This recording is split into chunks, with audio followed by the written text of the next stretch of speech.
The heat is on across the country, and for folks from Texas to the West Coast, well, we're dealing with a lot of not just heat, but excessive heat. We do have excessive heat watches, warnings, and heat advisories, and nearly 100 million people are experiencing that heat between our three alerts. You can see all of those alerts here from the southeast through Texas, through the southwest, even stretching into the great PNW areas like the Tri-Cities in Washington, out toward Pendleton, Oregon, further south to Medford, Reno, Fresno, Las Vegas, and Phoenix. We're dealing with temperatures not just hot. Of course it's hot. It's July, but the temperatures are far above the historical average highs.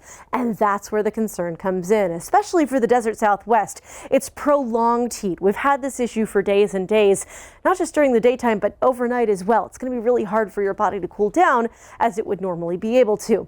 We're going to go to the most extreme place here, Death Valley, in terms of the heat. 123 is your AccuWeather exclusive forecast high temperature for today.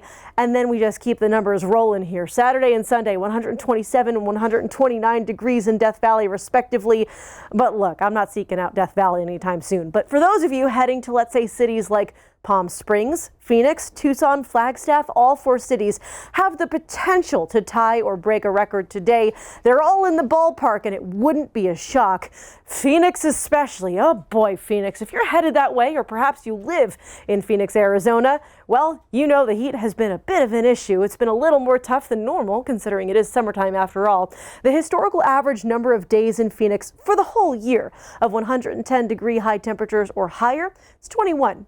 We're already at 17, and in case you're wondering, we're just going to keep up the trend. Add another 7 to that. We could be at 24 days after the next week, considering the fact that the lowest temperature on the board is 112 degrees over the next 7 days. It's going to be tough hanging in there in Phoenix. So again, time indoors in the AC, the SPF when you're outside, and of course plenty of water is highly suggested. Even in through the weekend, Las Vegas all the way up to 117 by Sunday, 118 in Phoenix on Sunday. And again, just a reminder, it's not that it's hot. Of course it's hot. It's July in the southwest, but your historical average high in Phoenix is about 107 degrees. So we're talking about an 11-degree difference there. Even looking at places like LA getting in on the heat this weekend. Historical average high is 75 degrees, and we're talking more about 90. Now, this trend keeps up largely through the end of the month. California gets a bit of a break after this weekend, especially along the coast. That's where we really see the cool down happen.